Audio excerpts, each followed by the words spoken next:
So today we're sitting down with Chicago-based musician and stylist Jordan Martin.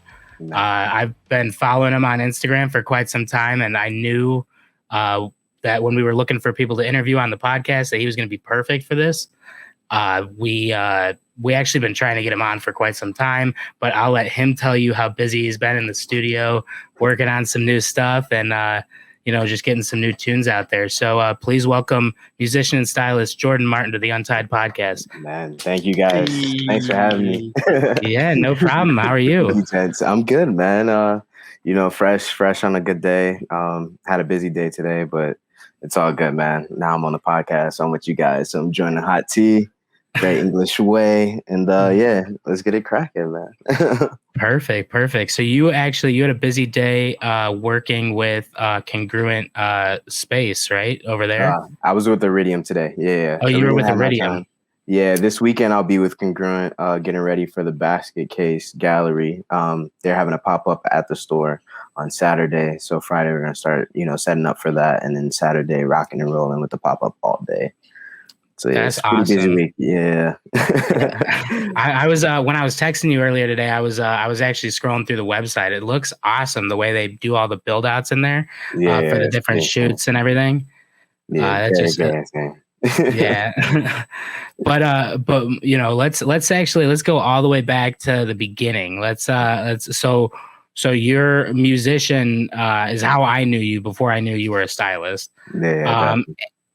But what was your moment where you decided you wanted to get into music? Bro, to believe it or not, man, it started with my parents, going to church at a young age with my little brothers.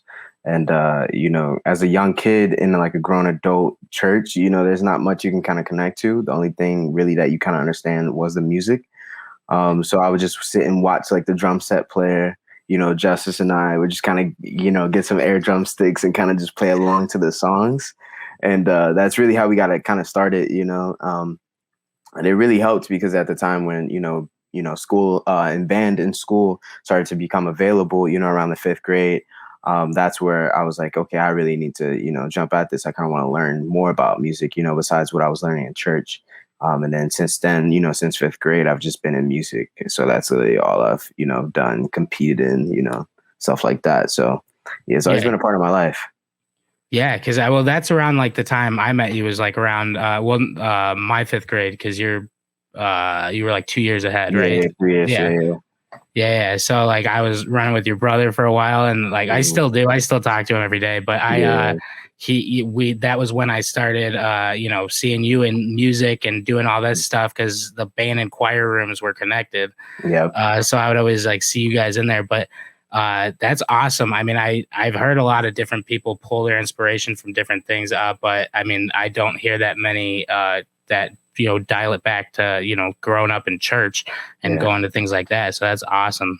Jordan, what's up? Go ahead. Nah, I was just gonna say it made a huge difference, especially in terms of like the music that I personally like to listen to. If you kind of hear like R&B. A lot of R&B takes a lot of roots from, gospel songs and stuff like that. So it's pretty interesting to kind of see the mix of how, gospel or anything that is, somewhat religious musically still plays a tie into, the culture of music now. So. Oh, yeah. So it sounds like your church was bumping because, okay, so growing up, my mom was super religious and we would always go to Sunday mass, and it was like the organ player and the solo lady just singing her heart out in the back.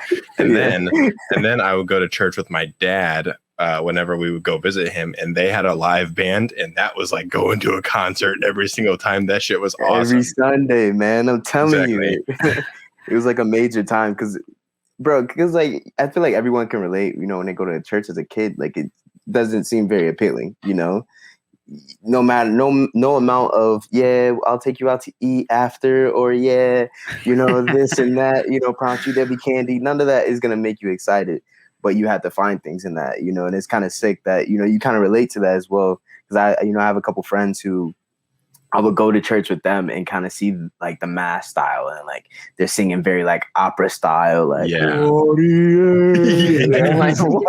I'm like, okay, so when is the rhythm section gonna kick in? that was the kind of church that they were bringing me to for the longest time. My parents would they would drag me there, and like there were the majority of the time I remember going to church and literally waking up in the middle of church, and then they'd be like, "It's time to like do the, you get the wine and all that," and then I couldn't, the communion. I did all the sacraments, but I can't remember them. I mean, I went to Catholic school for a handful of years, so. So you got stuck in it. Yeah. I spent my time in church. yeah, exactly. You did your 30 hours and some, That's right. All right. So from an early age, you were you played the drums in high school, right? You were in the marching band. Yeah, I was in the marching band. So my freshman year marching band. Funny story. I didn't make it. I didn't know how to read, percussion music because all the way in middle school I played horn instruments. So when it got to high school and having a march drum line, you clearly have to read music. So I can kind of keep up with the sticking. I was a very visual learner, so I can watch somebody, whoever's on the snare line, I can watch them play probably about twice, and then I'll pick up the lick that they're playing and be able to play it back. Damn. But the thing was, when Mr. Nelson he was like, yeah, you got to learn how to read music. So he put me in the front ensemble for that freshman year. And for that whole year, I literally just like every time we got a break, because like at our high school at Lake Central, marching bands is a huge thing. Like we compete on a national level, so they take it pretty serious. And so I just kept like just trying at it. Every break that I got, shout out to my friends, Marshawn and like Kenneth Washington. Like they would take time outside of like the practice and like because they both marched drumline prior, and so they would take time, kind of chopping it out with me, kind of teaching me how to read music. Then I'll spend time with like guys like Lorenzo and Noah who were on the drum line, and they were also taking time out of their days out of practice to kind of teach me. And so Mr. Nelson was kind of seeing me doing that, throughout that year. And then by the time sophomore year started to come around and we started getting ready for the next season, it was almost like a no-brainer for Mr. Nelson. He was like, yeah, just kind of go work out with the snares. I wasn't even really had to try out again because he already just saw it, throughout that year. So it was pretty cool. And then ended up, being a section leader and a snare captain my senior year. So it was cool, great journey, to be honest. Hard work pays off, baby. It does. It does, man. We've been dreaming about those days. What horns did you play in middle school? Trombone, and then I started with clarinet. I was horrible with it. You can ask my parents, man. They hate it when I'll be at home trying to practice. Because isn't the clarinet with the super like tiny skinny wooden piece thing? The reed, man. The reed. You gotta sit there and, bro, like it was horrible. It was just horrible. The sounds that were coming out of it weren't meant to be, have to do with a clarinet. So it was pretty crazy. And then the trombone was definitely way easier. I still wasn't the best at trombone, but like, I definitely worked my ass off with it, and I enjoyed it too. I was able to make like great friends in that section, the low brass, shout out the low brass, but it was sick. And then I was just always doing drums. So that never stopped. And then when I got to high school, it was just like full on drums, from jazz band to winter percussion to marching band. I was just full throttle, So I have a confession for you. I watched School of Rock once, and I decided that I was going to become a drummer because the kid on School of Rock was blonde hair and blue eyes, and I was too. So I made my mom buy me a drum set for Christmas. I played it once, and then I think she bought it for like almost $400, and I think my dad sold it 2 years later for like $50 because it just sat in the garage forever. So as a drummer myself, I loosely. Do you think it's the sexiest position in a band, or do you think the lead guitarist has it?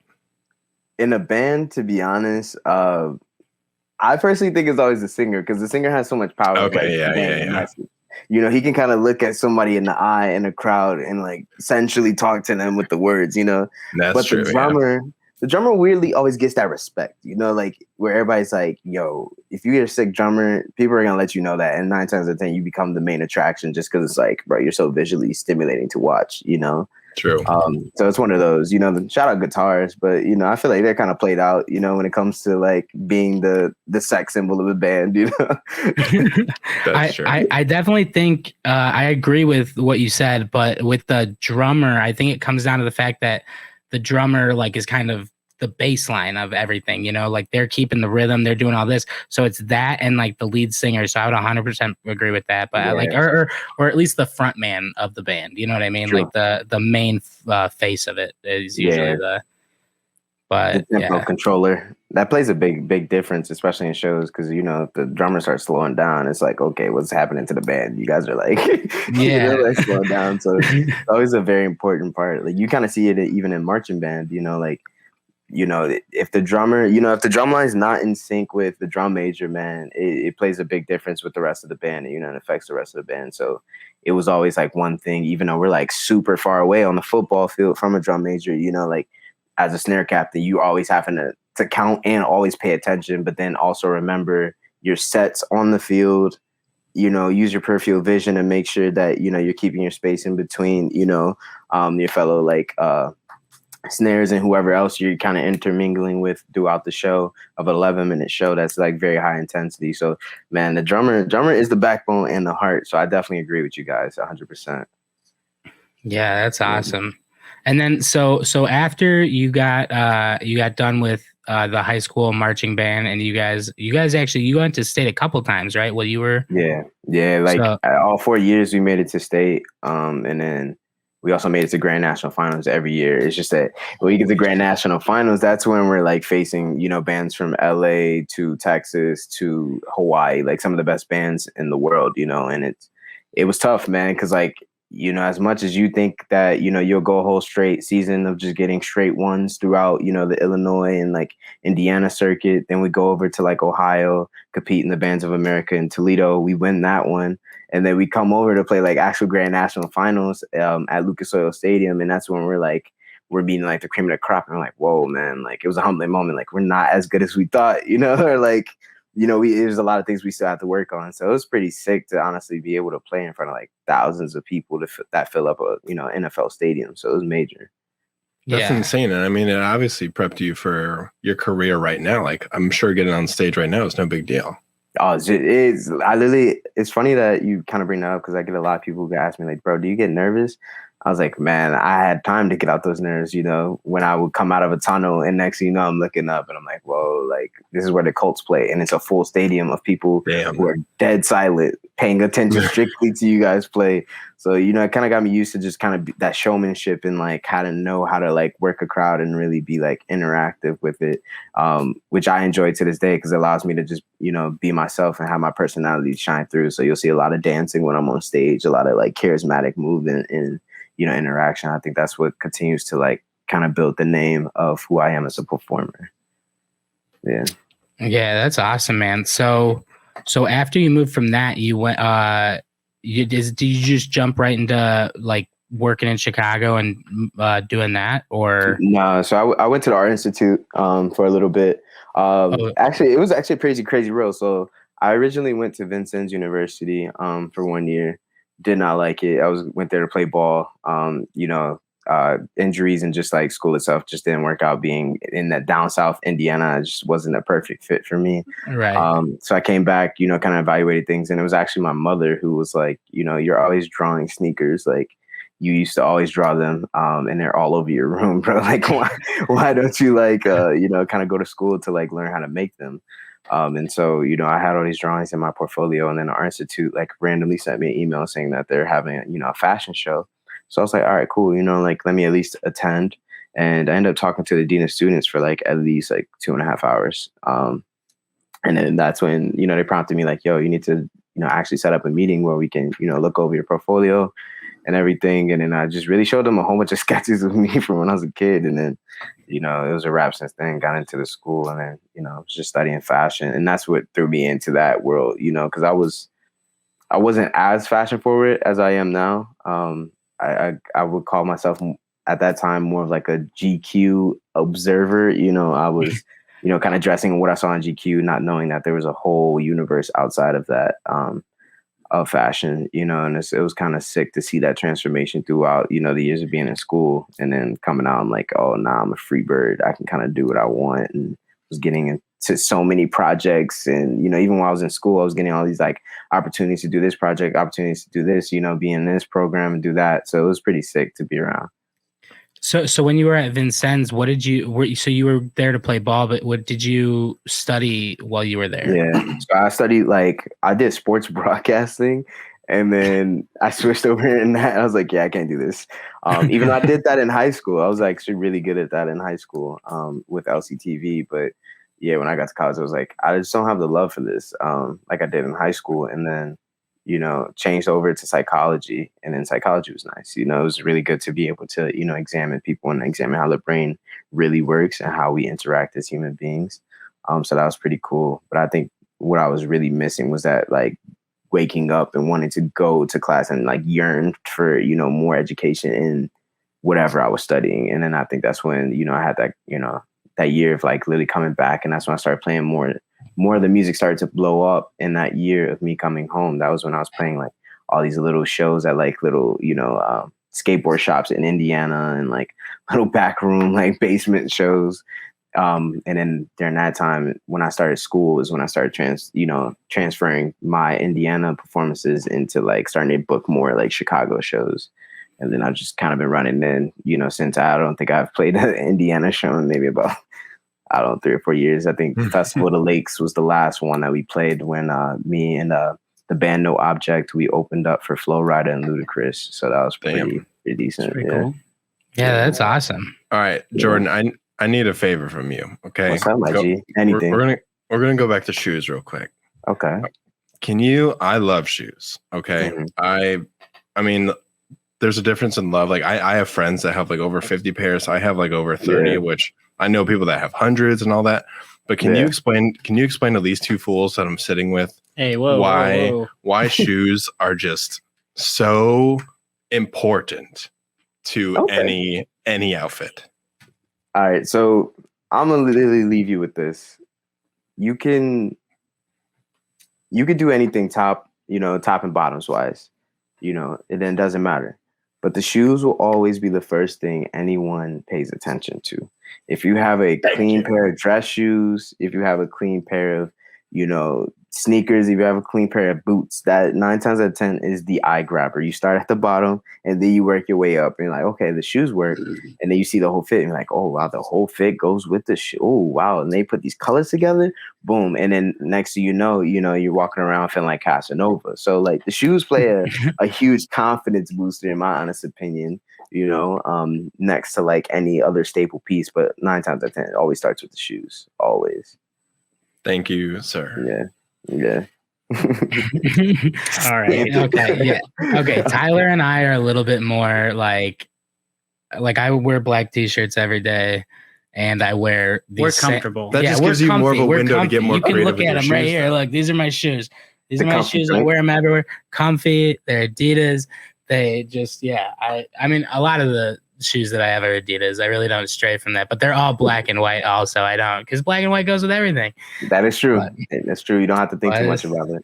Right. I just be like, which ones though? That's the only thing. Which black and whites am I going with today? Yeah, but they all pretty much look the same. It's just the cut of the shoe pretty much is different. See, that's a good thing though. I mean, at least you understand, because I never knock it if anyone enjoys all black, or all white silhouettes, because that's a gift in itself, and black and whites is still a color. So in doubt, if you can make that look good, man, props to you, because it's a lot of people out there who are still trying to figure out their style to this day, and you already have it.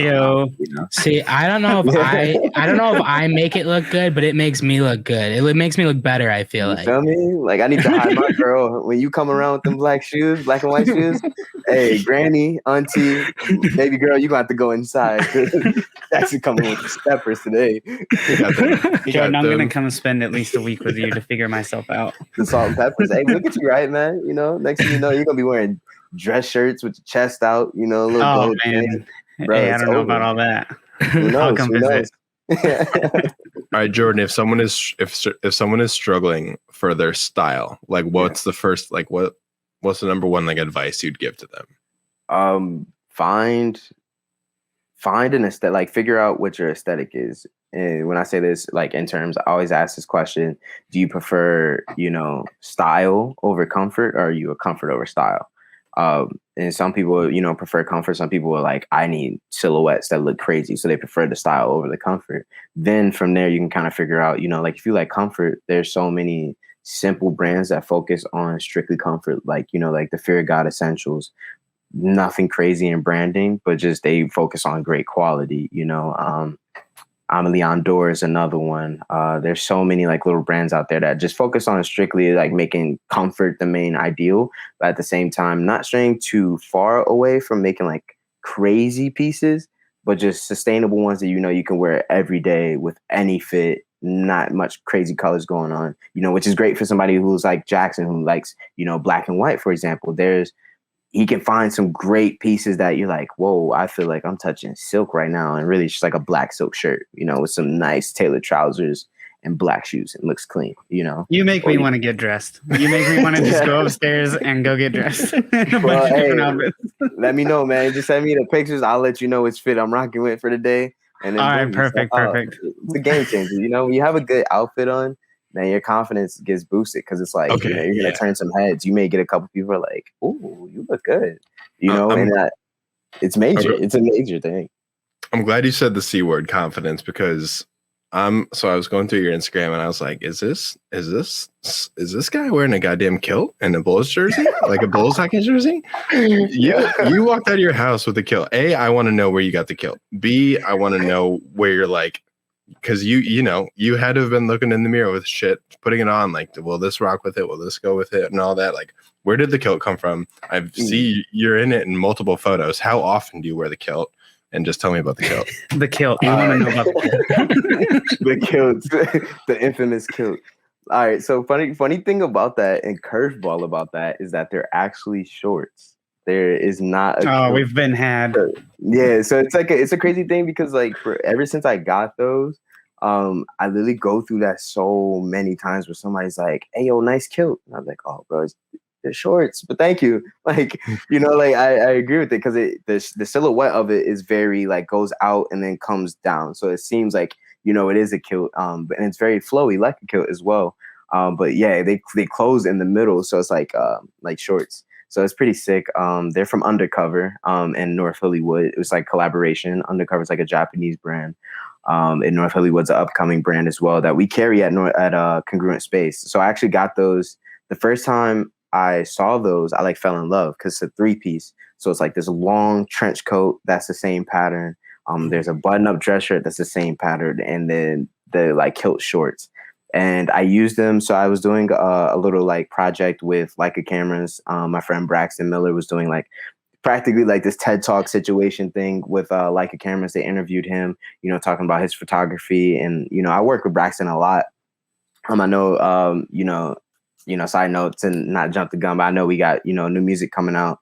He's one of the guys who is helping me, bring that visual story, to life is Braxton. And he's always been like a dear friend to me, like really one of my brothers. And he just understands what I want visually and always takes it to maximum levels. So like when we did that project for Leica, I ended up like was pulling pieces from Congruent. And that was the 2 pieces that I picked was the kilt shorts with the overcoat. And ever since then, I fell in love. Yeah. I found it. Yeah, man. And it went nuts, man. I remember seeing it in the conversation because I tuned in for the conversation he was doing, man. And everyone was just like, "Hey, yo, like this fit is nuts." Not to mention, like he snapped on the photo. So yeah, I fell in love, and I need to take those home. So I literally came back to the shop. I was like, "Yeah, these are not going to be on the rack anymore. They're coming home with me." And yeah, bro, I love them to death. To be honest, like. They're such a crazy silhouette. I bet they're comfy. Oh, they're very comfy. I wore them for the Austin AG Brave Studios pop-up we had at Congruent like 2 weekends ago or 1 week ago. And literally everybody was kind of like freaking out about them. And they're like, "Bro, you're coming mad, bro. You got like the Rock, like the Rock Bull for, Dwayne and Rock Johnson, his wrestling days. That was that jersey. And everybody's like, "Yo, you're coming so mad right now with the kilt." And I was like, "Hey," it was just my bravado that day. I was like, "I'm just feeling the kilt, bro. Like, let's go." Yeah, that's awesome. I mean, like everything that I scrolled through on your Instagram, it was all of your outfits are always on point, and it is just so. Yeah, I mean, any advice that we can get during this interview?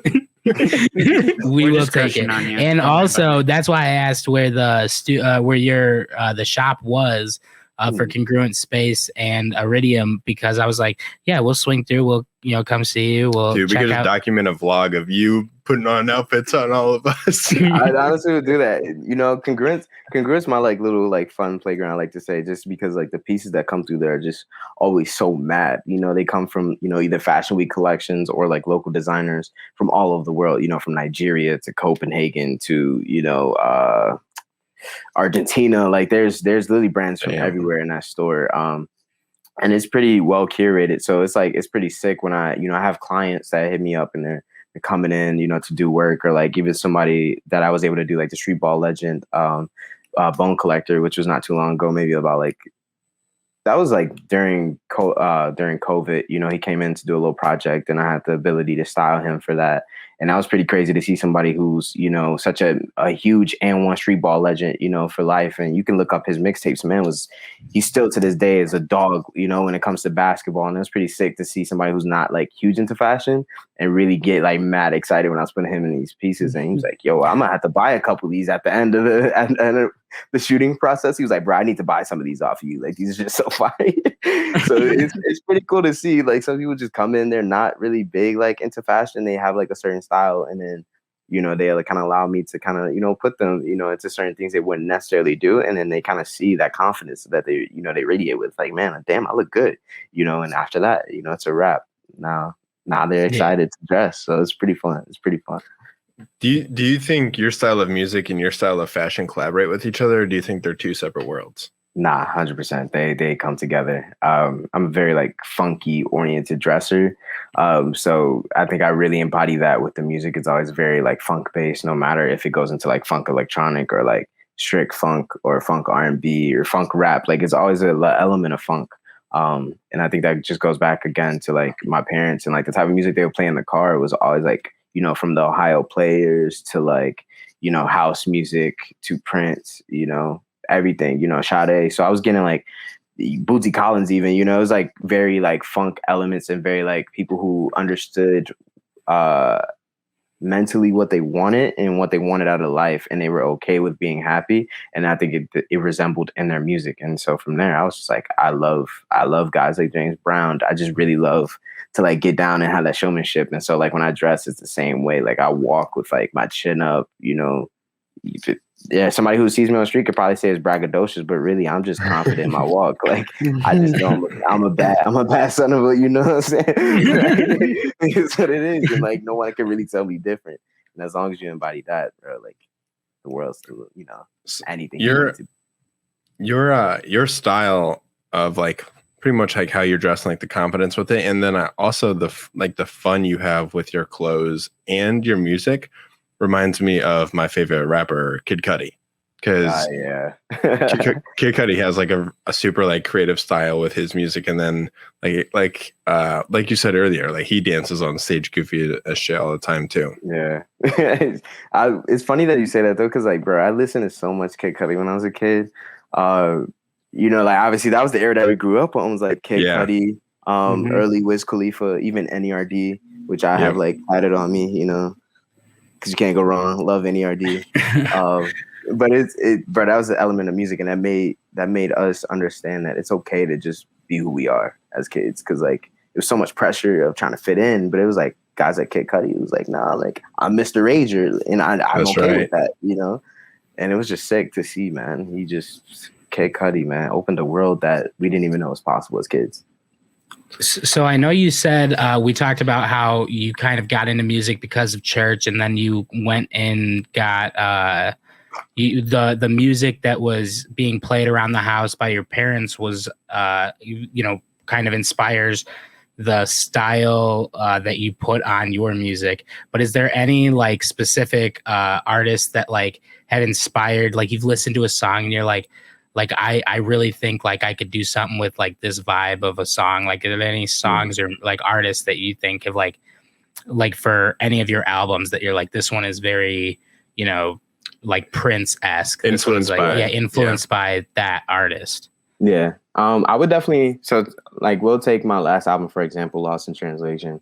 I did have a couple artists that were like main inspirations in terms of so for that album, I really want to bring to life these letters I was writing personally to myself of just like life, situations I was going through and like these trials and tribulations. And I kind of want to write these letters to myself in a very poetic way, because that's just how I write, like no matter if I'm rapping or singing, it's always very poetic, which I think in terms is hard for some people who listen to it, because it's like they have to like play connecting of the dots, certain metaphors mean certain things.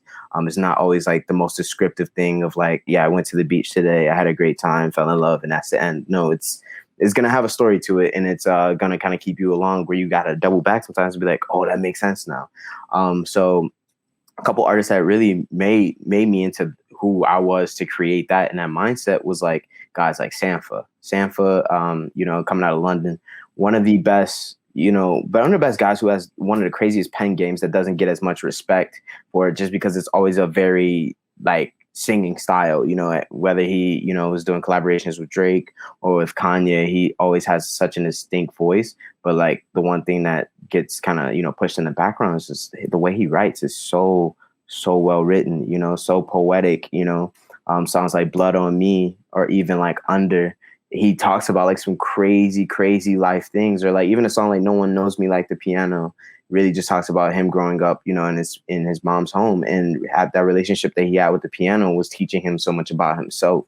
And now that, he's not able to have that anymore, he's reflecting on those days and, how much that made him who he was. So it was crazy to see. In terms of like the funk element that I brought with that album, Theophilus London was another one.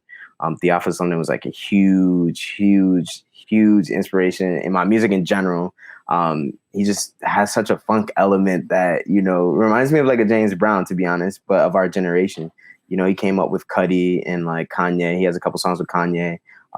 He was on All Day with Kanye, if you guys remember that one. He also has another song with Kanye called Can't Stop. That's such a bop. But Theophilus London, man, super talented. But another guy who just, doesn't really tell you the cookie cutter words, but really explain it to you and make you feel like you went on this journey. So that's another guy. And then Minnie Riperton, shout out to O-Heads. Minnie Riperton always had such a beautiful voice, but then her writing was always so amazing, even like I'm the Black Hole of the Sun, the song that she did with Rotary Connection. It's one of my favorite songs ever, and it's amazing. You can't go wrong with Loving You, which is a classic Minnie Riperton song, So yeah, I think those are three artists that really embodied my mindset for that album, and that's even just from like a writing standpoint, and more of aesthetic. When it came to production, it was a totally different thing. That was more like, Gasolstein and that electronic feel, also with the R&B feel that I used to listen to with like the Ohio Players and like, the James Browns, the Blackbirds, the Roy Ayers, the Leon Wares, like stuff like that. So yeah, it was pretty sick. And then to be able to kind of wrap all that up into one album, man, I still to this day, it's one of my favorite albums. I mean, it is my only album. As a artist, but you have Garden of Eden also. Yeah, that was a collaboration album that I also recorded at the same time of Lost in Translation. So the time when I was making Lost in Translation, I was working double time.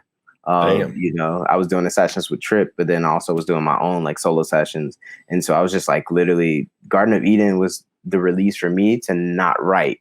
So that whole Garden of Eden album like was all freestyled. Like I only wrote one verse on there. Only That's one verse awesome. was written out of the whole album. Yeah. But it was really just like times when me and Trip were just in the studio and just kind of like, all right, going back and forth. Like he'll do a verse and I'll be like, all right, just give me the headphones, let it play. And then I'll just like dish out something, man. Like, and it's crazy because now we're working on, Garden of Eden 2. We're about to start kicking off on that. We got a couple like little solo songs, but we're gonna probably dive like deeper in that, and in the later of the summer of studio sessions. So that's gonna be kind of interesting. But I think for the Garden of Edens, I'm gonna continue to just not write at all and just continue to freestyle because I don't know. I mean, I have the ability to do it now, so like might as well. Yeah. Might as well, yeah, you got to use that if you can do it. I mean, I can't freestyle for shit. So I would expect you to. I don't think anyone's getting No, we're all so white. It's like a Black it's t-shirts, black it's like a Adidas, lack of white stripes. rhythm, and yeah, just all of that. It's Maybe we'll cut that part out. I'm dead at the But- black t-shirts, the black Adidas. That is a bar right there. You need to start with right. that, Jackson. That's My right. name is Jackson. I wear black tees and black Adidas. You can't touch me. Drop the mic. but I've been listening. I actually, so all day I've been listening to Lost in Translation in preparation for this. You listen to it all day? That's a All long day. time. It is. Yeah. Well, I mean, I woke up at 10, so it wasn't that long, but it was just like 12 hours. I was like listening to that and then a mix of your other stuff. But I would say I loved the intro on White Rose Renegade. Yeah. Where it tells you you're about to experience like this whole array of emotions. And like as soon as that, I was listening to it and then all of a sudden it skipped and I didn't realize it was on shuffle. Mm-hmm. And I was like, no, this doesn't make any fucking sense. Like it didn't like, but then I went and I listened to the first one again and I took shuffle off and it went in and it all kind of flowed together. It was such a beautiful album to listen to all the way through, like in like continuity. And it just, so like listening to you like talk about like the story behind it and how you came with that. And then also the difference between, writing the lyrics and then, when it came to production, how that changed and how those different influences inspired you.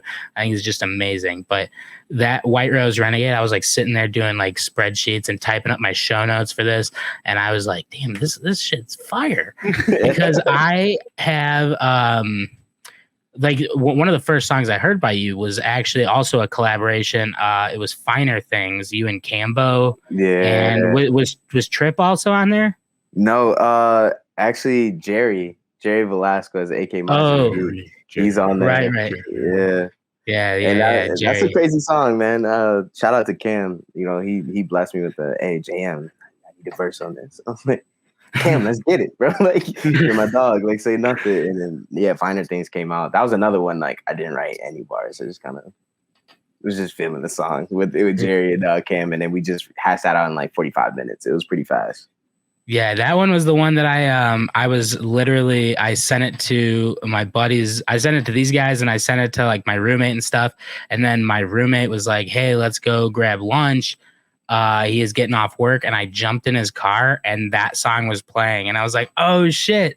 I sent it to Cambo. I was like, dude, you're like, I got in my buddy's car and your song was playing. That's like, it's so Jordan, sick. I got a question about when you write music. So I don't know how it's done, and I want you to explain it to me because I think it comes both ways. Which comes first? Like, do you find a beat and you're like, oh, I know exactly what to write to this? And then I'm sure there's also times where you're like, oh, I'm feeling these emotions or these vibes or whatever, and I'm going to start writing, and then the beat comes later. Like, which way more happens for you, or am I just completely so far off on everything? Like, I don't understand which comes first.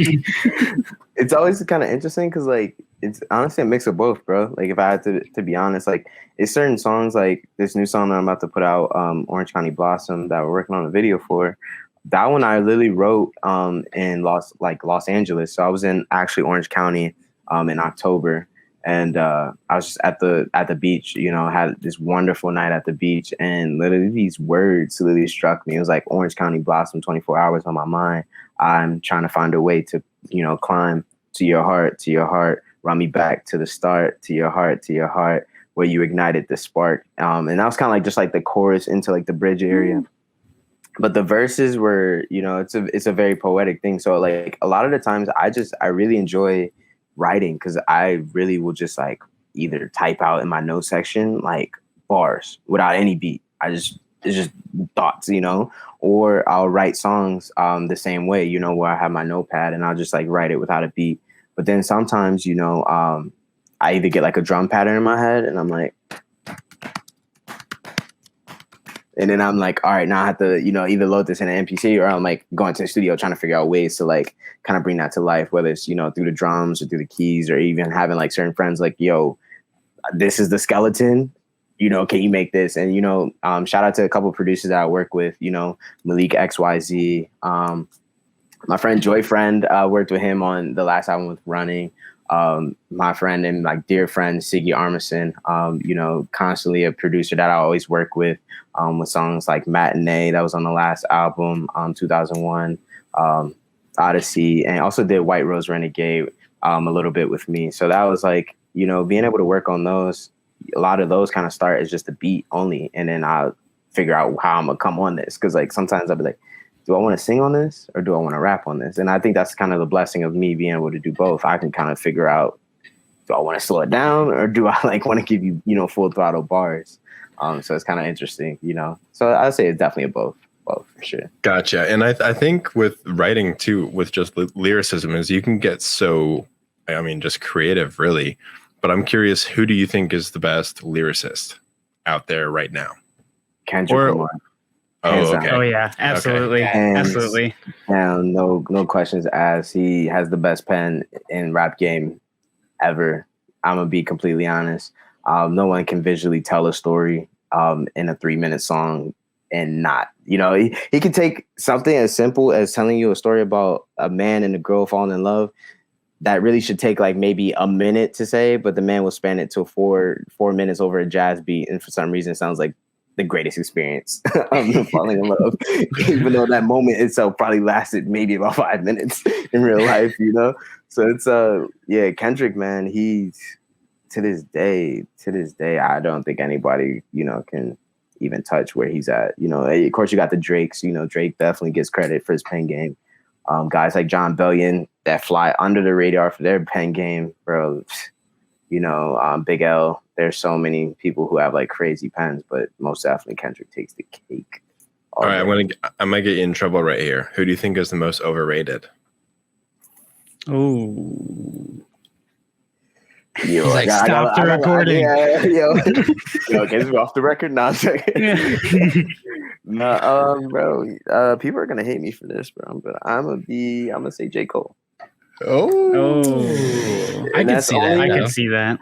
The only reason I'm gonna say this because like, how many times do you guys get excited when you hear a new Kendrick song, and then how many times do you get excited when you hear a new J. Cole song? Perfect. I always ask myself that question because I'm like, J. Cole, he raps. Of course, he raps. I'm not gonna deny that. But like, in terms of like making a good song, it's been a minute, and it's been a minute that makes me feel like excited to listen. Where I'm like, oh man, like Cole just said that. Oh, now I gotta rewind this. I think Cole's. Well, I mean, he's not even rapping right now. He's balling out in Australia or whatever. He's playing in that professional. Yeah, bro. He's playing for Rwanda right now. Man's going crazy. Yeah, that's was not expecting that either. Man dropped like a little album like not too long ago, but then next thing you know, we saw on ESPN. He's also dropping buckets. I'm like, double dropping today? Like he's dropping dimes, dropping buckets, and dropping the album? Jesus. So if you hold on, I just had it. What did you just delete off my list? The questions I asked. Oh, right. Oh yeah. So like, okay, there it is. It was right above that. So when you like get to like sitting down and writing, is there like a routine that you get into? Like you're like, okay, I got to sit down with like cup of coffee, cup of black tea, or whatever it is, and you're like, you have to get into like do those first 5 steps. I know like when we like write like sketches and stuff, like I know when I sit down and write, I have to do like I make myself a cup of coffee, I pack a 1-hitter, and I sit in the front of my computer, and I'll like let the 1-hitter just dangle out of my mouth and light it and just type, But it's like, but it's got to be like at certain times, it's got to be either super late or it's got to be super early in the morning. Is like the only 2 times where I'm like, well, you wake up at 10. Do this. Sometimes if I know that I'm gonna write, I'm like, on a good day. On a good day, if I like wake up, but like when I'm like partying with you guys the night before on a Tuesday, it like doesn't help. It's like a groggy start to the day, but that 1-hitter is definitely gonna bring you back to life, though. Yeah, for sure, definitely. For sure, every day. All right, so I don't know. I wouldn't say I have a process. I think it kind of I learned to like don't rush things. So like if I'm like in album mode, I won't rush a story. If I feel like I cannot, just write the story effortlessly, and make it make sense, then I'm not gonna rush it. I'll put it away, move on to another song. Because whole time that song just may not click, and then I may move on to a totally different song, slower tempo. Next thing you know, I come out with this very like sensual R&B song or very like nice pop song, and I can come back later and then late at night be able to write the bars. So I just learned to like not rush anything. But in terms of the process, bro, I literally write in the most random of times. I guarantee you. Some days I can wake up and I'll just instantly like start cranking out like choruses and melodies, just singing like when I'm in the shower or like cooking or like, just in my bed. It's a late start and I'm just like singing. And next thing you know, I'm like, oh shit, where's my notes? I gotta like take this whole time. I got a new hook, stuff like that. But then I can be outside on a walk. I can be at the park. I can be at a library. I've written on flights. Surprisingly, I've written like a good amount of Lost in Translation on flights and in different cities. So that was like pretty sick too, because like Lost in Translation, I didn't make that. Majority of that was not made at home. It was made in different cities. So that was pretty sick to kind of be able to do that. But yeah, I don't think I have a process. I think the most thing I like to do is definitely either a spliff or a joint, or some type of tea. I always keep the tea with me, bro. Like that's just me. Always have some type of tea with me, and then really just make sure my mind's ready, and then just explore it. Really just not hold back. If it doesn't make sense, then I can rework that later so it makes sense. But at least I got out all the ideas I wanted to at that time, so I'm not going back later and being like, "Fuck, like what happened?" Like this is why I shouldn't have stopped, because I forgot this whole thought process that was such a great idea to build on. Right. Do you carry around like a little pen pad, or you just put everything in your phone? Yes, bro. Right here. Yeah, I don't know if you guys can see it because this light is mad kicking right now, but like this is it. My little book of songs. I have a couple songs in here, a couple songs that are not released yet. So I even like all my notes that I usually do for albums, like when I'm about to like mix and master, going through that process, I'll write them in here detailed. So like, like here's like a couple notes from like the last album with Friday Night, like with Matinee, the mix details. I was like, yo, bring up the deep register, the backgrounds, especially on the chorus, add distortion on mainline vocals, bring the beat volume up to really bounce, add a low register vocal stack on pre-choruses. So like, I kind of use this for like writing songs, but then also jotting down notes when I'm ready to mix or when I, do a demo. And then I'm like, okay, now I want to go back and revisit it, clean it up so I can get ready to release it. Now I'm making notes of like, okay, I need to redo, chorus 1 because I started losing it, or the backgrounds in chorus 3 are too loud. Let me bring these down. I'm doing too much. Re-record, this chorus. So yeah, it's kind of a mix, bro. And then it's also like if my friends are with me when I'm writing stuff, they end up, doodling in here. Like I got a little Manny right here. Shout out to my homie Jay Hill. I went to go see him. This was like this past summer during quarantine is when I was working on Lost in Translation, and I was in Arizona for like a month, and I was working on the songs out there. And on the little mix notes, my man drew a Manny from Diary of a Wimpy Kid. So yeah, it's cool, man. It's just really fun. Yeah. So speaking of the quarantine and the pandemic, it was so as a musician, did like going into the pandemic, like what were your thoughts like immediately, like when you first like they were like, all right, 2 weeks, we're out, like, and then they went and they're like, all right, 6 months, however long, and then we were in there forever, and we're kind of still not out, but we're not in it anymore. The end is not. I know, and like now there's a whole new thing from India, but there's but like what were your like initial thoughts on the whole thing, like being like, okay, like is it go time, or you were like, and now it's time to look at the stylist stuff and just work on that, or what was the? So it was during that time too, right before, we just came off an All-Star weekend. I was playing a lot of shows during that time. And then, I was always out during All-Star weekend because that's like when it's just heavy of like parties and all those types of events and stuff like that. So it was just a busy time. And then right before quarantine, we were prepping. We were about to do another. So I performed at the MCA. I closed out a festival called 21 Minus Festival. And that was like one of the biggest shows I've played to this day, where I was able to fill out the MCA, Museum of Contemporary Art.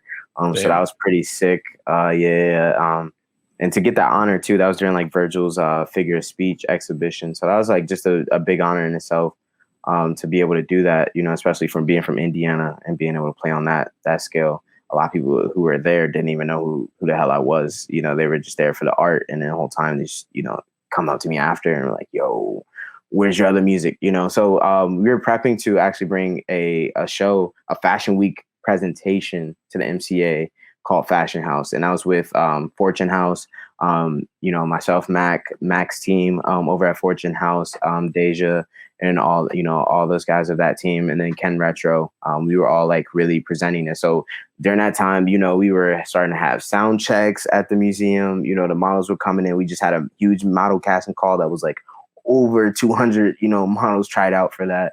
So we were prepping for like the biggest event that the museum has seen, like in terms of like a youth event, you know, a youth ran. Like it was all people that were like under the age of like, you know, 22, 21. So it was pretty wild at that time.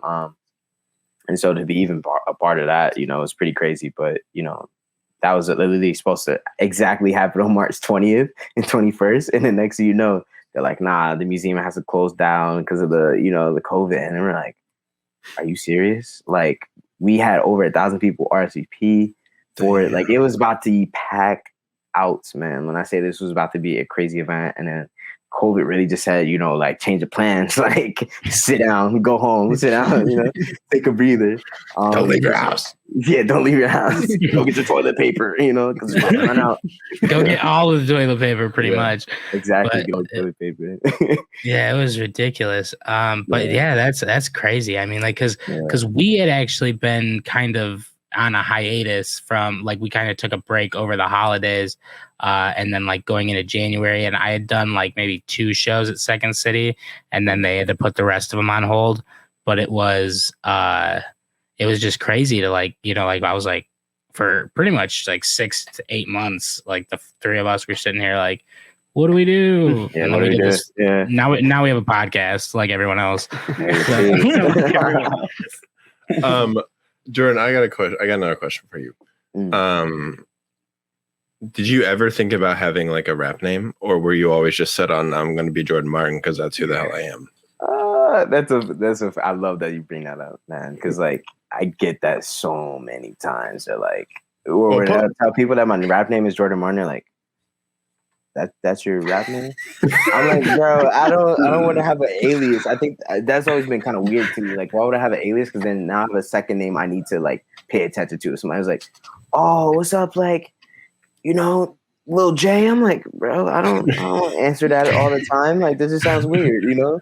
So It's rather, I want people, like, because like the music that I make is very like personal, you know, like the stories that I tell, the way that I construct, you know, the visuals, the way that I construct the songs themselves are very personal. And I feel like people can kind of hear that. So it was like, I want myself to feel as embodied in the music as possible. So I was like, why not just keep it my name? So it's not some like head ass, like, oh, I'm some different person. Like, no, I'm just Jordan Martin. You know, you take it or leave it. You like it, you love it. If you get a chance to, because the biggest thing, especially when I was making Lost Translation, I was so scared to put it out at first because it took me essentially like 3 years to make this album. But it was so much different sounds in that, you know, in that album. Matinee sounds completely different than a Russian Roulette. White Rose Renegade sounds like something totally different than like the last song on the album, How Do I Say I Love You? So it was like it was a wide range of just like sounds. And I was very scared because I didn't know how people were going to take it, because they're like, I have a lot of people who strictly like to listen to me because I rap bars. Like when I rap, I rap, you know? And then there's some people who just like when I sing, and like very like, you know, very touching and like that type of writing. So it was weird to kind of combine the two. But it was kind of sick though, because, you know, when people ask me like, yo, you want a rap name? Like, you need a rap name? Like, nah, I'm just Jordan Martin, you know?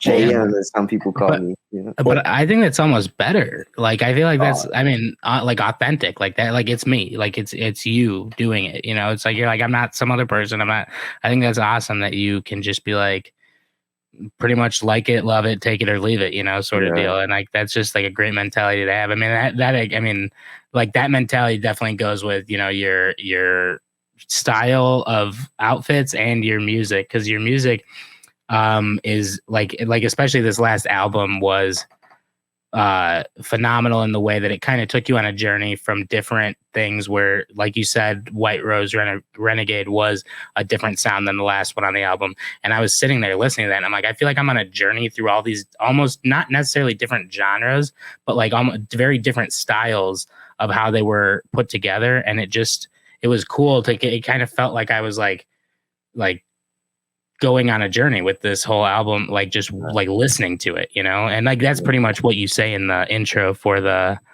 first song is like you're about to go on a journey, like, and I was like, I'm fucking ready.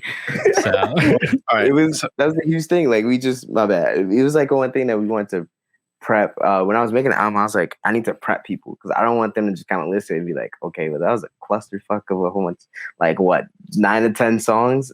I had to tell people, from like bot A12, shout out my bot A12, which is like, my little bot that, joins me on these travel plans, may make a return later in other albums, may not, but it's kind of like my control center because like, obviously I love Star Wars. I love movies. And I think that's why when I made Lost in Translation, it's meant to be a audio movie. Where like if you just put on the headphones, close your eyes, it's gonna take your mind on a crazy journey. And one thing that it was kind of tough when I was making this album too, because I didn't really get a chance to play the album live because quarantine just happened, and I didn't release the album until quarantine. So a couple of the shows right before quarantine is when I was like kind of previewing like the little demos. I'll play it, cheeky kind of like checking the response, like y'all rocking with it, like, and people were like, yo, like crazy responses. And so like right before going to quarantine, bro, I was playing shows like 2 or 3 shows a weekend. It got mad hectic, like where I was like, fuck, like how am I doing this? But like it was so sick because like, I just kept going up, and I was getting bigger venues, bigger rooms, being able to actually sell out shows at that point. So it was kind of sick, but yeah, man, shout out to that album in itself, because I still think it flew over a lot of people's heads, respectfully. But I kind of knew it was going to do that because it's a lot to take in. But if you really paid attention to the stories, for anyone who like enjoys movies or just enjoy journeys, it will, gladly do that, for you, but also very tasteful. And the quality is still there. It's not like I compromise quality to do too much of a storyline. It's still hand in hand. Yeah, for sure. So, Jordan, do you have a manager? So I have friends who help me. I don't think I have like a quote unquote manager. Shout out my friends, Abby, Uba. They're like, I have like a couple friends that I literally always hit when it comes to like business elements. Like whether it's like I have new demos coming out, they'll be the first ones to listen and kind of give me that update of I don't like this. Maybe you need to try slowing this down here. This probably needs to be re-recorded. And the crazy thing is they're not even like music people. They're music appreciators and music business people. Abby, who's done work for like closed sessions, like she's very like she kind of knows the music industry, so it's always good to have a friend like her who she did my press package for Lost in Translation, and I really appreciate her for that because like I didn't think that album was gonna touch the the ears that it did, but it got me write-ups. The Ghetto Flower literally did this huge write-up. Shout out to Abby with that. And then we were sending it to labels and stuff like that. And then Uba, shout out, he put, a lot of those songs that were from the album onto like the Juice Box Collector, like Fresh 30. That was like my first time even being playlisted. So it was just like wild, and people were actually throwing the album into like their end of the year wrap ups. Like, oh yeah, we're going into 2020. I was like, yo, I was not expecting that at all. But yeah, just honestly, shout out, good friends that are around me, even Caleb, big up Caleb, we've had so many conversations where, I just bounce ideas off of them or like little things to do. So like, I don't have like a set manager. But yeah, I always have like great friends in my corner, even Brady Halverson, like shout out him too. Well, you can tell Abby and Brady and whatever I'm gunning for their jobs because this is what I just did. Post Malone got his name from a rap name generator on the internet, and I typed in your name, and I'm going to throw you out a couple rap names at the internet. Okay. I might end up changing them tonight, to be honest. so all I asked for was first name and then last initial, so I just put Jordan M, obviously. My favorite is Hoodie Jordy Hazy, a.k.a. Kill a Whack. Killer Wag. What do you think of that Lady one? Jordan Hazy. That's kind of decent. I'm not gonna lie. There's also Dollar Jordy J Slingshot. Oh, I like that one. There's Jordan, so JOR space DAN. And then I'll finish it up with J Jordy Guns, aka Scammer Trigger. I ain't gonna lie, the Jordan's kind of interesting because like, does it have a dash in between, like the Jordan? No, and dash it's just Jordan. And then Dan. Wow. Yeah, that's kind of interesting. I like the gunslinger one. That's actually kind of fire. Yeah, like I'm making like Western slingshot. Yeah. That is myrapname.com. So there we go. Rad. Damn, I'm gonna need you to send me those because like you're on to something. You're on to something. There we go. Man. So speaking of Lost in Translation along with Garden of Eden, what was like probably your most fun project to work on / your most the most fun you had like doing a collab with someone? Definitely, obviously Garden of Eden I think was the most exciting just because I think you can musically hear it too. It was not my style of music at all. Like if you hear like Lost in Translation, that's more like the music I would make myself on my own. But Garden of Eden was like, wow, I've never made a collaboration album. But Trip is somebody he's been a constant, collaborator, and we just worked so well together that it was a no brainer. Like at first we didn't even go in with the intention to make an album. It was just like all right, we just started making a whole bunch of songs and they just banged. Like everyone just banged. And we were cranking them out so easy, man. Like during the Garden of Eden process, bro, we were knocking out 3 songs in like 4-hour spans. So it was like very, very, very, very fast. And it was like, all right, we knocked one out. All right, load the next one up. And it would be a totally different style. But I just love the fact that I didn't think too much into it, and that's what made Garden of Eden so fun for me because it allowed me to challenge myself in terms of like freestyling and like creatively coming up with like even like melodic songs that were like freestyled. Like I didn't hear the beat at all until that moment. And then Trip will play it. And I was like, all right, I can come up with something. Let me run it real quick. I run 2 or 3 times and then have the time, bro. One take it, and the crazy thing is like, it was a couple songs that didn't make that album. And one song that didn't make the album ended up being the outro for Lost in Translation because it made the most sense. Which is like, How Do I Say I Love You, bro? That story in itself was pretty wild because, we loaded up the song, man. And literally, if you listen to How Do I Say I Love You, the whole part of my verse is all freestyled and it's a poem form. So like I'm rapping, but it's very much a poem, and I like one-taked it. I literally one-taked it. Literally just played the song. And then literally just went through, like closed my eyes and just went through. And then it was funny because I remember opening my eyes all the way to the end. That whole song was freestyle one take. Like even the end where I'm just carrying it out with Trip, that was one take. He didn't stop it. He didn't have to cut it once, nothing. And it was just pretty wild because like once I got to the end, I was like so jacked up, bro. Like it's like of my eyes. It just took a deep breath, bro. Because the story that I was telling, How to Say I Love You, was something I think was bottled up in me for a while. And I didn't know that until that moment. And that's the beautiful thing about music. It teaches you a lot about yourself. And in that music, that moment itself, I was like, whoa, I had some things I need to evaluate about myself. And I didn't know it until the words came out on this song, because that song made me want to say this. And then Trip just kind of looked at me like, he stopped the song and it's just like, dude, do you know what you just did? And the funny thing is, Trip has been with me. Like when Trip's like first beginning of like his career, man, he reached out. And this is when I still wasn't doing much. Like I was like playing shows in Indiana, small. And we just had the most organic starting point. He started doing his music, and I just saw like a lot of potential out of him. At first, I was hesitant because I was like, I don't know about these songs at first, bro. I don't know. But he just kept working, and then he'll send me a new one. And then I could see, after a while, I was like, yeah, bro, like I see you growing. And then ever since then, we just kept, working together. He'll be at my sessions, kind of just learning how to record, learning how to, the process of just like creatively, applying certain things. And then, yeah, when it came to that point of just us making our own, he's been in like a couple of my sessions where I've one take verses, he's also been in sessions where it's 6:00 in the morning and I'm in there with Stryler. We're all like falling asleep. And I'm like, no, Stryler, I need to go again, bro. Cause like, this is not where I want it to be, or this is not sounding this.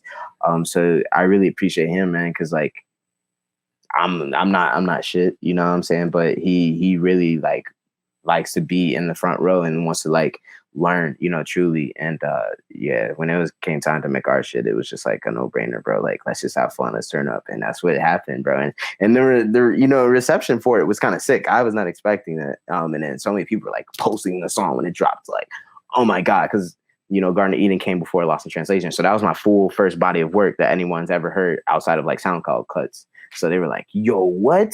And a lot of songs are just crazy and upbeat, man. It was mad sick. I'm not gonna lie, it was mad sick. I love that, like that time. Jordan Martin. Yes, sir. Jordan. Also, J Jordy Guns. We appreciate you coming on. I got one more question for you. Okay. It's obvious that like music is you and that you love doing it, you love creating, you love being an entertainer. On the days where like you're feeling off or anything, is there a go-to where you go to with yourself to just get back in that groove, or are you always just loving life because you're doing what you love every single day?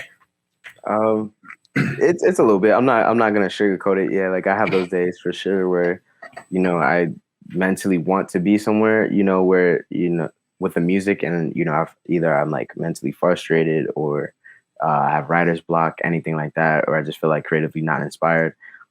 Sometimes, man, it takes just time of just like sitting, take a couple deep breaths, and just explore my mind. And sometimes, like, bro, I'm a huge lover of jazz music. So usually, if I do anything creative before I start, I always play jazz music. Whether I'm working, whether I'm just casually going through on my day. And so sometimes I just like to, if I can't physically or like mentally come up with something musically, I'll just go outside, and plug in some jazz, go walk around, take in the sights and sounds, and then they come back and now I have an idea, because I've allowed my mind to kind of like, debrief a little bit. So yeah, I mean, for most times, bro, I'm bubbly. There's not any time you can't catch me with a smile on my face, man. That's just like who I am. I'm a very outgoing person. Shout out my Leos. We out here, Leo gang. But we do have those days though where it gets kind of tough. So just really taking in the beauty that life has for you, and just allow that to be your canvas essentially. Amen to that. Yeah, that's awesome, man. So we want to thank you again for coming on, and we had a great time catching up with you, and we want to come by the studio, or not the studio. We don't belong in the studio. But not the studio. Not the studio. That's just sitting on sessions though. Like I'm not opposed to that, man. I'm definitely not opposed to that. For sure, we would definitely come by and just like check it out. D coming at you live. Check 1 2. Check 1 2. But the Congruent Space, we'll come by, we'll check it out. We definitely want to hang out with you, and definitely grab a drink. Maybe we'll indulge in some other things if you want. Old fashioned and spliffs, baby. Hell yeah. And we can but I want to let everyone know that you can check out Jordan Martin at Real Jordan Martin on Instagram, and Jordan Martin on Spotify. You're on iTunes, you're on SoundCloud, anywhere you can get music, Amazon Music Music as well. YouTube. Yeah, you can find it anywhere. And then what else can we look forward to? I know you talked about the other one that you were talking about, that you're writing right now. I can't remember the name of it off the top of my head. Orange County Blossoms. And then so that's gonna I think you said somewhere in the this summer to I don't want to like give too much away. I don't want to like force you in your hand into the releasing. You're good. It's definitely coming this summer, and we're shooting a video for it right now. I end up putting a poll on my IG trying to figure out like, yo, should I just drop the song now, or do you guys want me to wait till like the video's finished? The majority of people are like, nah, like finish the video first and then give us a song. So when as the time me, Court, and Braxton finish the video, the song will be out on top of, I have more songs sitting in the vault, like Chase the Sun, Tug of War. I have other songs. And then I think I'm not going to preempt it now, but I definitely have a project in mind. I don't know when I'm going to get started on it. But in terms, though, I've been working on the beats and the instrumentals. So I will say those are sounding great. I haven't started the actual writing process yet, but yeah, definitely expect the album, if not at the end of this year, next year for sure. Well, if you ever need 3 goofy ass white guys in your music video, you got it. Yeah, we're here for I definitely will. I will come up with some type of concept, man. I'm telling you, like, we're mad creative out here. We'll get it done. All right. So thank you again for coming on, and you can check out Lost in Translation and Garden of Eden anywhere that you can get your music: iTunes, Spotify, SoundCloud, Amazon. Thank you again, and we will definitely see you soon around the city. So definitely hit my line. Later, guys. See ya. See.